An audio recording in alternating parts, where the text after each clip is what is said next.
Hello students, आज के इस वीडियो में मैं डिस्कस करूंगा difference between affect and effect. In fact आपको पूरा एक कंपैरिजन देखने को मिलेगा इन दो वर्ड्स का, लेकिन वो कंपैरिजन सिर्फ वर्ब और नाउन की बेसिस पे नहीं होगा, जो आप में से बहुत स्टूडेंट्स को पहले से पता होता है कि कि एक वर्ड इसमें वर्ब है, एक नाउन है, बस डिफरेंस हो गया। नहीं, और बहुत कुछ है जानने को, क्योंकि अफेक्ट के मल्टीपल मीनिंग्स होते हैं और उसी तरह से इफेक्ट के भी मल्टीपल मीनिंग्स होते हैं। तो सीधे स्टार्ट करते हैं अपने इस वीडियो को। This is all about my schedule on Unacademy, जो मैं ऑनलाइन क्लासेस लेता हूँ इस फोरम पे on a daily basis, free वाले प्लेटफॉर्म पे भी और पेड वाले प्लेटफॉर्म पे भी। ये तो मैं आपको ऑलरेडी कई बार दिखा भी चुका हूं अपना शेड्यूल। तो सीधे आ जाते हैं अपने कंपैरिजन पे। जो जो एक बेसिक बात है इफेक्ट और इफेक्ट के डिफरेंस में, जो शायद बहुत स्टूडेंट्स को पहले से पता भी होती है, वो ये कि अफेक्ट का मतलब है असर डालना या प्रभाव डालना, वर्ब के तौर पे काम करता है। और जो इफेक्ट है, इसका मतलब है असर या प्रभाव, ये नाउन है। इफेक्ट का मतलब है असर डालना या प्रभाव डालना, और इफेक्ट का मतलब ही है असर या प्रभाव। तो effect works as a verb and effect works as a noun. अब इन एग्जांपल्स को देखते हैं यूज समझने के लिए। Social media affects teenagers badly. Social media गंदी तरह से टीनेजर्स पर प्रभाव डालता है। तो यहाँ इफेक्ट अपने आप में वर्ब के तौर पर काम कर रहा है। और सेकंड सेंटेंस है social media has a bad effect on teenagers. Social media का एक गंदा असर, एक बुरा असर पड़ता है टीनेजर्स पे। देखा जाए तो दोनों सेंटेंसेस का मीनिंग मोर और लेस सेम है, कॉन्टेक्स्ट भी सेम है। फर्क है तो वोकेबलरी का। फर्स्ट वाले में अफेक्ट है जो कि वर्ब है, और सेकंड वाले में इफेक्ट है जो कि नाउन है। आप पहले वाले सेंटेंस में इफेक्ट्स यूज नहीं कर सकते और सेकंड वाले में आप अफेक्ट यूज नहीं कर सकते। तो जैसा कि मैंने बोला, ये वो डिफरेंस है जो जनरली बहुत स्टूडेंट्स पहले से जानते हैं, बट ये कंप्लीट पिक्चर नहीं है, और भी बहुत कुछ है जानने के लिए। अभी आपको इफेक्ट वर्ड के और भी मीनिंग्स देखने को मिलेंगे, 3 और मीनिंग्स आएंगे। इसी तरह से अफेक्ट के भी 3 और मीनिंग्स आएंगे। अब इंडिविजुअली बात करते हैं इनकी। पहले इफेक्ट को लेके चलते हैं। इफेक्ट जो वर्ड है, इसका जो एक दूसरा मीनिंग है, पहला मीनिंग तो हो गया असर या प्रभाव, लेकिन इसका जो दूसरा मीनिंग है वो है cause something to happen, to bring about something, किसी चीज को एग्जीक्यूट करना, अंजाम तक ले जाना, पूरा करना। As a captain Dhoni effects the bowling changes well. इस बार जो इफेक्ट्स आ रहा है वो वर्ब है, मीनिंग अलग है। यहां मीनिंग असर डालना नहीं है, यहां मतलब है एग्जीक्यूट करना। As a captain Dhoni effects the bowling changes well का मतलब Dhoni executes the bowling changes well, brings about the bowling changes well. अब यहां पे एक अच्छा सवाल बन सकता है किसी भी कॉम्पिटिटिव एग्जाम में, स्पॉटिंग एरर्स के फॉर्म में, सेंटेंस इंप्रूवमेंट के फॉर्म में, फिल इन द ब्लैंक्स के फॉर्म में, कि जहां पे यहाँ पे वो ए लगा के कर दें, ए अफेक्ट्स यूज कर दें, और आप सोचें कि अफेक्ट तो वर्ब होता है, लेकिन ये तो मीनिंग ही दूसरा है, ये तो कॉन्टेक्स्ट ही दूसरा है। वो तो मीनिंग अलग था, प्रभाव डालना। यहाँ मीनिंग है किसी चीज को अंजाम तक ले जाना, एग्जीक्यूट करना, पूरा करना। तो यहाँ पे इफेक्ट्स आएगा, अफेक्ट्स नहीं आ पाएगा। और यहाँ पे जैसा कि मैंने बोला, ये वर्ब के रूप में काम कर रहा है, टेंस है प्रेजेंट इंडेफिनिट, हैबिट बताई जा रही है, आदत। तो ये इसका सेकंड मीनिंग था। अब इफेक्ट का थर्ड मीनिंग देखते हैं। Lights, sounds and special scenery use in a play और अ फिल्म।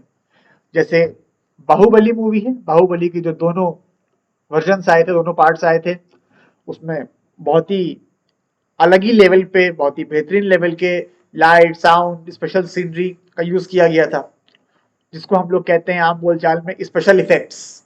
तो आप उसको इफेक्ट्स भी कह सकते हैं, स्पेशल इफेक्ट्स भी कह सकते हैं। लेकिन आपको ये ध्यान रखना होगा कि ये जो मीनिंग, तीसरा मीनिंग है इसका, ये सिर्फ प्लूरल फॉर्म में एग्जिस्ट करता है, सिर्फ प्लूरल फॉर्म में, सिंगुलर फॉर्म में नहीं। बहुत पहले ट्रेडिशनल इंग्लिश में एग्जिस्ट करता था, लेकिन अब उसका सिंगुलर फॉर्म में यूज ऑब्सोलीट हो गया है, आउटडेटेड हो गया है, अब से प्लूरल फॉर्म में होता है।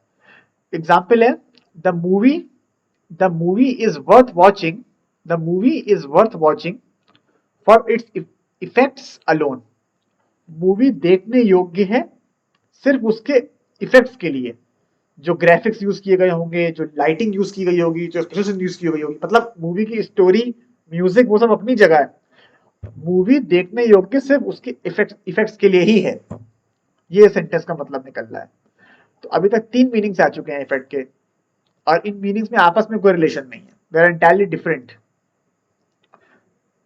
अब इसका चौथा और आखिरी मीनिंग देखते हैं। ये भी सिर्फ प्लूरल फॉर्म में एग्जिस्ट करेगा। नाउन है, ये सिंगुलर नाउन था, और ये something is there is some issue with the pen, just give me. ये भी सिर्फ प्लूरल है। पर्सनल पोजेशंस, किसी का कोई भी सामान, किसी की संपत्ति, उसके लिए एक तरह से कलेक्टिव नाउन है। पर्सनल पोजेशंस और belongings. This insurance policy covers all baggage and personal effects, मतलब ऑल पर्सनल बिलोंगिंग्स। तो कुल मिला के 4 मीनिंग्स हैं इस वर्ड के, और जो कंपैरिजन हम लोगों ने इफेक्ट से किया था वो सिर्फ पहली मीनिंग में किया था। अब आ जाते हैं अफेक्ट के बाकी मीनिंग्स पर। अफेक्ट का पहला मीनिंग था प्रभाव डालना, दूसरा मीनिंग है to make somebody feel sad और सॉरी अबाउट समथिंग, कुछ ऐसा करना कि सामने वाले को दुख हो या किसी चीज के बारे में बुरा लगे। We were deeply affected by the news of his death, आप इसको ऐसे भी कह सकते हैं, we were deeply saddened, we were deeply saddened या grieved by the news of his death. और यहां पे ये कैसे काम कर रहा है? It is working as a verb, verb के रूप में काम कर रहा है।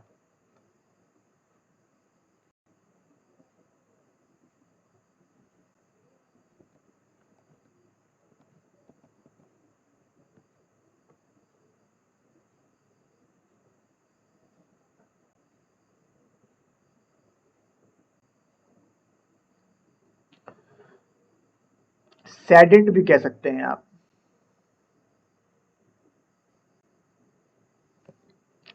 अब इसके तीसरे मीनिंग पे आते हैं। टू अटैक समबडी और a part of the body, ये जनरली बीमारी के लिए आता है। जब कोई बीमारी, जब कोई इंफेक्शन हमारी बॉडी पे अटैक करती है या बॉडी के किसी पार्ट पर, the infection is more likely to affect old people.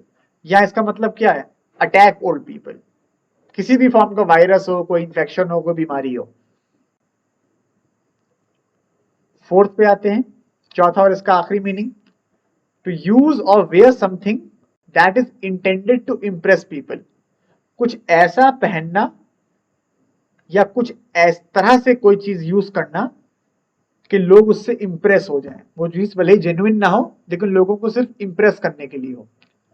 After going to the USA he affected a ridiculous accent, America जाने के बाद उसने एक वाहियात एक्सेंट डेवलप कर लिया। इफेक्ट का मतलब यहां डेवलप कह सकते हैं आप, he developed a ridiculous accent. Accent तो का मतलब क्या होता है? The style of pronunciation. जैसे कि ब्रिटिश एक्सेंट, अमेरिकन एक्सेंट, भाषा सेम हो सकती है लेकिन उसका जो बोलने का, उच्चारण करने का अंदाज है वो वेरी कर सकता है, वो डिफरेंट हो सकता है।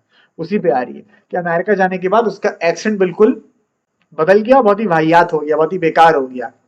बहुत से लोग हैं जो कुछ टाइम के लिए यूएस, यूके या किसी भी और कंट्री जाते हैं और इंग्लिश उस तरह से बोलने की कोशिश करते हैं जैसे वहां के लोग। एक होता है कि नेचुरली आप वैसे ही बोल लें क्योंकि आपको आदत पड़ चुकी है साइकोलॉजिकली, और एक होता है कि आप बना बना के बोल रहे हैं सिर्फ लोगों को इंप्रेस करने के लिए।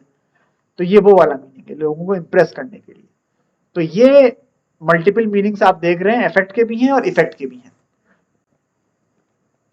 So this was all from my side. ये मीनिंग्स अगर आपको पता होंगे इनके, तो आप एक और अच्छा कंपैरिजन कर पाएंगे। फिर चाहे स्पॉटिंग एरर्स का क्वेश्चन हो, फिल इन द ब्लैंक्स का, आपको परेशान भी नहीं करेगा। या आप अपना खुद का कोई ऐसे लिख रहे हैं या पैराग्राफ लिख रहे हैं। सो इस वीडियो को यहीं एंड करते हैं। अगर आपको किसी पॉइंट पर अभी भी डाउट हो तो वीडियो को रिवाइंड करके देखिएगा। उसके बाद भी अगर डाउट रहे तो कमेंट सेक्शन में आप मुझसे कोई सवाल कर सकते हैं, या मैंने आपको अपना व्हाट्सएप नंबर दे ही रखा है। You can ask me any question, any doubt whatsoever directly on WhatsApp. So मिलूंगा मैं अब किसी क्या मतलब, अब तो नया वीडियो 2 दिन बाद आएगा ही। 2 दिन बाद आपको मेरा नया वीडियो मिलेगा ही। अनअकैडमी में जो क्लासेस है, अगर आपको करनी हो तो ये आप टाइमिंग्स नोट किए रहिए। 1 से 2 बजे है फ्री वाली क्लास। बहुत ही अच्छा प्रैक्टिस सेट डिस्कस होता है, स्पॉटिंग एरर्स का, वोकेबलरी का, क्लोज टेस्ट का, नए सवाल होते हैं। और अगर कंप्लीट चैप्टर वाइज ग्रामर पढ़नी है, कंप्लीट कोर्स करना है मेरा इंग्लिश का, बेसिक्स टू एडवांस्ड, तो प्लस पे आपको पेड सब्सक्रिप्शन लेना पड़ेगा। Okay then, I hope you like the video, so do press the like button. Video को शेयर करिएगा अपने फ्रेंड्स के साथ, अपने नियर एंड डियर वंस के साथ। And do not forget to subscribe to the channel if you haven't done it yet. And also follow my profile on Unacademy. Thank you.